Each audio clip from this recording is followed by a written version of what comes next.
Good afternoon. ये पीछे आपको अमेरिका के पूर्व राष्ट्रपति डोनाल्ड ट्रंप दिख रहे हैं। आज सुबह सुबह इन पर गोली से हमला हुआ है।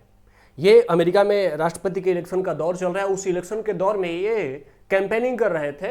एक पेंसिल्वेनिया एक वहाँ का स्टेट है, वहाँ पर ये भाषण दे रहे थे और अचानक से एक अज्ञात हमलावर ने आकर के इनके ऊपर गोली से हमला कर दिया। आपको इनके ऊपर यहाँ पे ब्लड के सैंपल्स दिख रहे होंगे। इनके चेहरे पे ये ब्लड लगे हुए हैं, जो कि गोली इनके कान के पास यहाँ दिख रहा है, कान के पास लगती हुई निकल गई।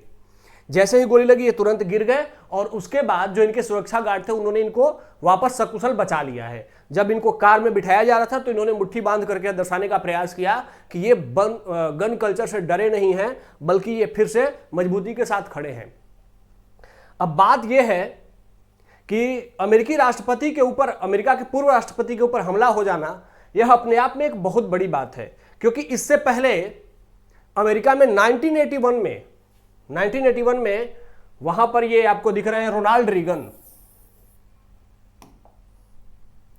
1981 में रोनाल्ड रीगन वहां अमेरिका के राष्ट्रपति थे, रोनाल्ड रीगन, और इन पर 1981 में हमला हुआ था और इससे इनकी मृत्यु हो गई थी, रोनाल्ड रीगन की मृत्यु। लेकिन 1981 के बाद से कभी भी किसी अमेरिका के राष्ट्रपति या पूर्व राष्ट्रपति या राष्ट्रपति के उम्मीदवार पर अब तक गन से कोई हमला नहीं हुआ था। और आज डोनाल्ड ट्रंप पर होने वाला हमला 1981 के बाद यह पहला हमला है। इसको देख लीजिए। हमला जब ये भाषण दे रहे थे तो भाषण देते समय अचानक से डोनाल्ड ट्रंप बोल रहे थे, उन्हें पता भी नहीं चला। देखिए ये भाषण,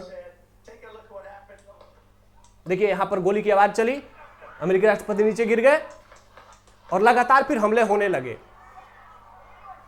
सुबह के न्यूज में बताया गया है कि इस हमले में जो अज्ञात हमलावर था उसको मार दिया गया है। लेकिन प्रश्न उठता है कि अचानक से अमेरिका के पूर्व राष्ट्रपति पर और जो राष्ट्रपति के कैंडिडेट है इन पर हमला हो जाना यह क्या दर्शाता है। तो बेसिकली इसके लिए जो जिम्मेदार फैक्टर्स हैं उस फैक्टर को आप समझ सकते हैं अमेरिका के गन कल्चर से।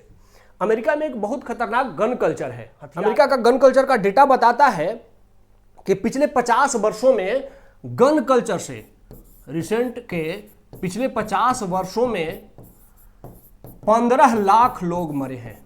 सोचिए, 15 लाख लोगों की मृत्यु हुई है। 15 लाख लोग अमेरिका में गन कल्चर से पिछले 50 वर्षों में मारे गए हैं। 15 लाख का मतलब है कि एक बहुत भयानक महामारी से जितने लोग नहीं मरते हैं उतना अकेले इस गन कल्चर से, मतलब कोरोना काल में अमेरिका में जितने लोग नहीं मरे उतना इस गन कल्चर ने अमेरिका में लोगों को मार दिया है। 2022 में मास शूटिंग की, मतलब जो पब्लिक शूटिंग होती है उसकी कोई 647 2022 में 647 घटनाएं ऐसी दर्ज की गई जिसमें कि व्यक्ति ने बंदूक निकाला अपना और रोड पर ओपन फायरिंग शुरू कर दी। 2022 में 647 मास शूटिंग की घटनाएं हुई जिसमें कि करीब 45,000 लोग, 45,000 लोग। सोचिए 2022 में अकेले मास शूटिंग से 45,000 लोगों की मृत्यु हो गई है। अगर यह कल्चर भारत में होता तो सोचिए भारत में कितना बड़ा मुद्दा होता है।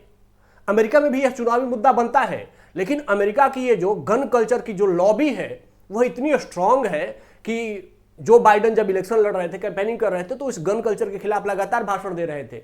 2022 में इन्होंने गन कल्चर को लेकर के एक्ट भी बनाया था, लेकिन उसके बावजूद गन कल्चर को कंट्रोल करने में अमेरिकी राष्ट्रपति अब तक असफल रहे हैं। 2022 में जो 45,000 लोग मरे थे इसमें 6,000 से ज्यादा बच्चे थे। मतलब सोचिए कि गन कल्चर इतना भारी पड़ रहा है कि वह छोटे बच्चों तक को भी मार डाल रहा है। 6,000 से ज्यादा बच्चे मारे गए।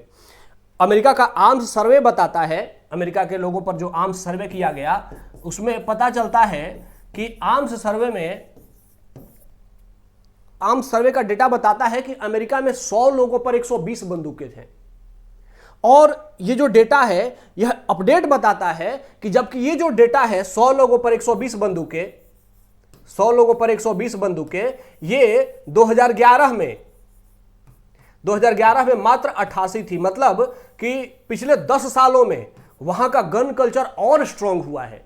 जबकि इस दौर में अमेरिका में गन कल्चर को समाप्त करने की बात की जा रही है, वहां पर गन कल्चर लगातार बढ़ता जा रहा है। सोचिए वह अमेरिका जो कि दुनिया के अलग अलग देशों को मानवाधिकार पर बड़ा लेक्चर देता है, हमारे भारत को भी लगातार मानवाधिकार पर लेक्चर देता है, और खुद के यहाँ का मानवाधिकार का सिस्टम जो है बहुत हिला हुआ है। वहां के राष्ट्रपति, वहां का प्रशासन अपने यहाँ के गन कल्चर पर रोक लगाने में भी असफल है और दुनिया को लेक्चर दे रहा है।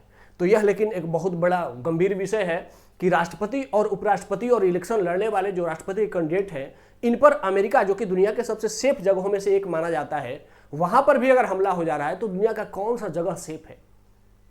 बल्कि इससे बढ़िया है कि हम भारत में सेफ हैं, जहां पर कि अभी वर्तमान में कुछ ऐसी घटनाएं सुनने को नहीं मिलती हैं।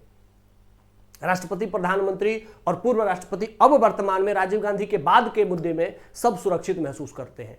उनकी सुरक्षा जो हमारी एसपीजी देती है वो बहुत ही अच्छी दे रही है। चलिए हम इस बात को यहां पर एंड करते हैं और उम्मीद करते हैं कि जल्दी ही अमेरिका अपने इस गन कल्चर को कंट्रोल करेगा। नहीं तो फिर से अगर कोई अमेरिकी राष्ट्रपति इस गन कल्चर के लॉबी के अंदर दब गया तो अमेरिका में ऐसी मास शूटिंग की घटनाएं लगातार देखने को मिलती ही रहेंगी। धन्यवाद।